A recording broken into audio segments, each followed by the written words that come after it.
बिस्मिल्लाहिर्रहमानिर्रहीम। ज़ाकिर नाइक साहब पाकिस्तान के दौरे पर पाकिस्तान पहुंच चुके हैं। उनकी वजह शोहरत का सबको इल्म है कि वो किस तरह से मुनाजरे करते हैं, किस तरह से उन्होंने लाखों लोगों को मुसलमान बनाया है और उनका पाकिस्तान आना पाकिस्तान के लिए बहुत बड़ी सादत है। हमारी हुकूमत के लिए भी, हमारे अदारों के लिए भी और आम आदमी के लिए भी। लेकिन अफसोस की बात यह है कि उनका इस्तकबाल करने से उलमा की तरफ से इनकार कर दिया गया। मौलाना अब्दुल खबीर आज़ाद वो भी उनके इस्तकबाल के लिए नहीं गए, एक मौलवी भी पाकिस्तान में उनके इस्तकबाल के लिए नहीं गया। तो हुकूमत की तरफ से क्या किया गया? राना मशहूद ने उनका इस्तकबाल किया। तो ये कोई ख़बर हमारे पास नहीं है कि उलमा ने इनकार किया है, लेकिन राना मशहूद साहब क्योंकि उनके इस्तकबाल के लिए गए हैं, मियां नवाज शरीफ साहब के बहुत ही करीबी हैं, इतने ज़्यादा करीबी हैं कि इनकी एक ऑडियो वीडियो लीक हुई थी जिसमें उन्होंने कहा कि ये सारे पैसे, मैं सारी रिश्वत मियां शहबाज शरीफ साहब के लिए ले रहा हूँ। तो राना मशहूद साहब की ड्यूटी लगाई गई। इससे अंदाज़ा किया जा सकता है कि उलमा इकराम की तरफ से ज़ाकिर नाइक का इस्तकबाल करने से इनकार किया गया, तो फिर सियासतदानों ने उनका इस्तकबाल किया। पाकिस्तान में वो मुख्तलिफ इजतिमात करेंगे, वहाँ पे खिताब करेंगे। ये ना उनके साथ साथ राना मशहूद भी रहें, राना सनाउल्लाह भी रहें, और फिर आम आदमी वहाँ पे उनकी जो तकरीर सुनना चाहता है वो जाने से ही गुरेज करने लग जाए। जनरल आसिफ गफूर के हवाले से खबरें चलाई गई कि 23 सितंबर को उनकी रिटायरमेंट है और वो कल रिटायर हो चुके हैं, बल्कि 2 रोज़ कबल उनके बारे में कहा गया कि आज 23 सितंबर को उनकी रिटायरमेंट हो जाएगी। हालांकि ऐसा बिल्कुल नहीं है। उन्होंने अगले साल कहीं जनवरी में जाके या उसके बाद रिटायर होना है। तो उनकी रिटायरमेंट की ऐसी खबरें क्यों चलाई गई? एक तो बात यह है कि नेशनल डिफेंस यूनिवर्सिटी के आजकल वो डायरेक्टर हैं, चेयरमैन हैं, जो भी पाक फौज की तरफ से उनको ये ओहदा दिया जाता है, कहा जाता है। तो तलबा की तरफ से ये कहा गया है कि वो बेहतरीन किस्म के मुंतज़िम हैं। उन्होंने ऐसे माहौल को ख़त्म किया जिसमें आप ये समझते हैं कि ये यहाँ पे मिलिट्री वाला माहौल है। उन्होंने कहा कि आम यूनिवर्सिटियों जैसा तकरीबन माहौल हो गया है और वो तलबा के साथ ज़ाती तौर पर काउंसलिंग भी करते हैं और वो वहाँ पे जो भी किसी भी किस्म के मसाइल हों उनको फौरी तौर पर हल भी कर देते हैं। तो जनरल आसिफ गफूर साहब कोर कमांडर भी रहे, उनको नेशनल डिफेंस यूनिवर्सिटी का हेड लगाया गया। तो मुस्लिम लीग में उनके लिए वो दर्दे सर बने रहे। शुरू में जब इमरान खान का दौर था और वो DG ISPR थे, उनकी तरफ से कहा गया एक लफ्ज़ बहुत ही ज़्यादा मशहूर हुआ, जो मियां नवाज शरीफ साहब की तरफ से एक कमेटी बनाई गई थी डॉन लीग्स पर। उस पर इनकी तरफ से कहा गया, जो सिफारिशात थी कमेटी की, रिजेक्टेड। जनरल कमर जवेद बाजवा का दौर था और उसके बाद मुस्लिम लीग नून वाले जिस तरह से इनके पीछे पड़े हैं, जिस तरह से इनकी किरदार कुशी करते रहे हैं, लेकिन चूंकि ये आसम मुनीर के साथी निकले, आसम मुनीर साहब ने इनको पहले कोर कमांडर लगाया और बाद में इनको यूनिवर्सिटी का हेड लगा दिया गया। तो इसलिए मुस्लिम लीग नून की तरफ से जिस तरह से अपने मुखालिफ जर्नलों की किरदार कुशी की जाती है, जैसे फैज़ हमीद की गई, जनरल बाजवा की गई, इस तरह से जनरल आसिफ गफूर के हवाले से उनका हाथ सिर्फ इसलिए हौला रहा कि जनरल आसिम मुनीर के ये साथियों में, करीबी साथियों में शुमार होते थे। इमरान खान की तरफ से बड़े बड़े लीडरों को खुड्डे लाइन लगा दिया गया है। उन्होंने अवाम पर एतमाद किया, उन्होंने कारकुनों पर एतमाद किया है। जिस तरह से वहाँ पे एहतजाज हो रहा था, इमरान खान इसमें शदीद बरहम है कि एहतजाज क्यों कॉल ऑफ किया, किसने कॉल ऑफ किया। बताया गया कि बैरिस्टर गौहर की तरफ से फैसला किया गया था।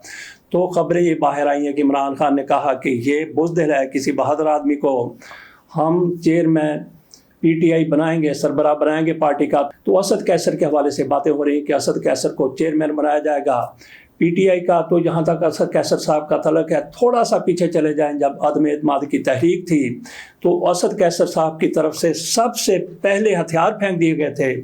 थोड़ी हिम्मत करते, थोड़ी जुर्रत करते, जिस तरह से इनके डिप्टी स्पीकर की तरफ से ऐलान कर दिया गया था, इनका फैसला पढ़ के सुना दिया गया था, उन्होंने तहरीक अदम एतमाद को मुस्तरद कर दिया था। ये थोड़ा सा अपने पाँव पर वजन देते, डट जाते, खड़े रहते। जैसे इनको थोड़ी सी धमकी मिली कि अदालत बैठने लगी है, सुप्रीम कोर्ट खुल रही है, तो इनकी तरफ से सारे मामला अय्याज सादक साहब के हवाले कर दिए गए, जो साबिक स्पीकर थे, और उन्होंने फिर वही कुछ किया जो मुस्लिम लीग नून चाहती थी।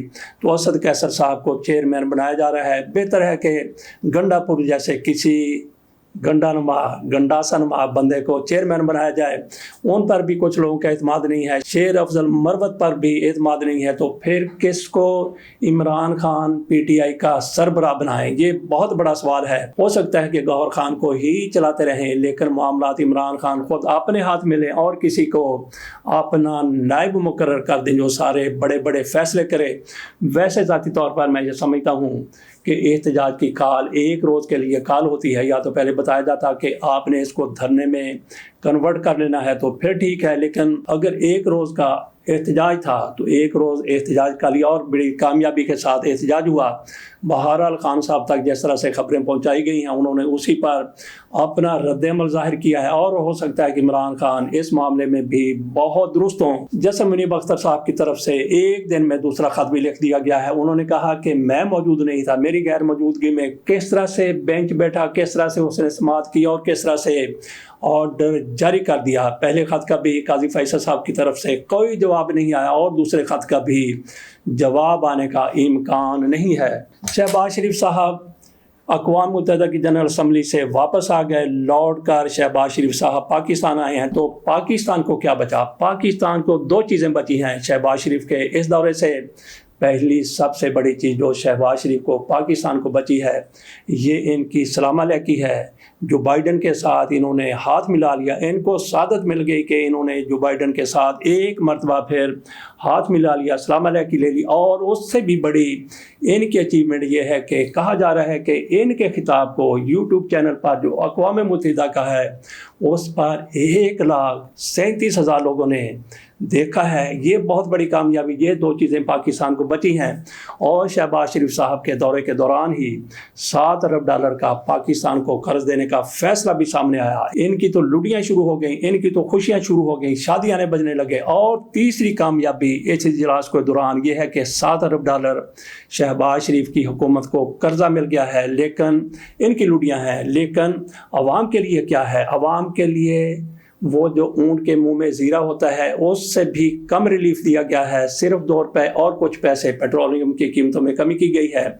तो बाकी इनके जहाज़ आएंगे, इनके हेलीकॉप्टर आएंगे, इनकी गाड़ियाँ आएंगी और इनकी गाड़ियों के नए नए टायर डलेंगे। $7 अरब बहुत पैसे हैं, कहाँ खर्च करें? ये सारे इनके खीसे में जाते हुए नजर आ रहे हैं। दुनिया की आबादी 7 अरब है और शहबाज शरीफ को यूट्यूब चैनल पर देखा है 1,37,000 लोगों ने। वाह, क्या कहने। कल हमने बात की थी कि इन्होंने अदालत को अखाड़ा बना दिया है और मुलाकड़ा हो रहा है। तो आज देखते हैं कि जिस तरह की सूरत हाल है कि कहीं सुप्रीम कोर्ट के अंदर कुट कुटापा ना हो जाए। इजाज़त दीजिए और इंतज़ार कीजिए कि सुप्रीम कोर्ट में काजी फैसल साहब आज क्या क्या गोली खिलाते हैं, क्या क्या ऑर्डर देते हैं, कैसे इस हुकूमत की मदद करते हैं। आईनी तरमीम के हवाले से इमरान खान की तरफ से कह दिया गया है कि किस तरह से इस्लामाबाद को, रावलपिंडी को एक बार फिर एहतजाज करना है, सील करना है। ये इस मौके पर होगा जब वहाँ पे इजलास हो रहा होगा आईनी तरमीम के हवाले से। देखते हैं कि आईनी तरमीम का क्या मुस्तकबिल होता है। इजाज़त दीजिए, अल्लाह हाफिज़।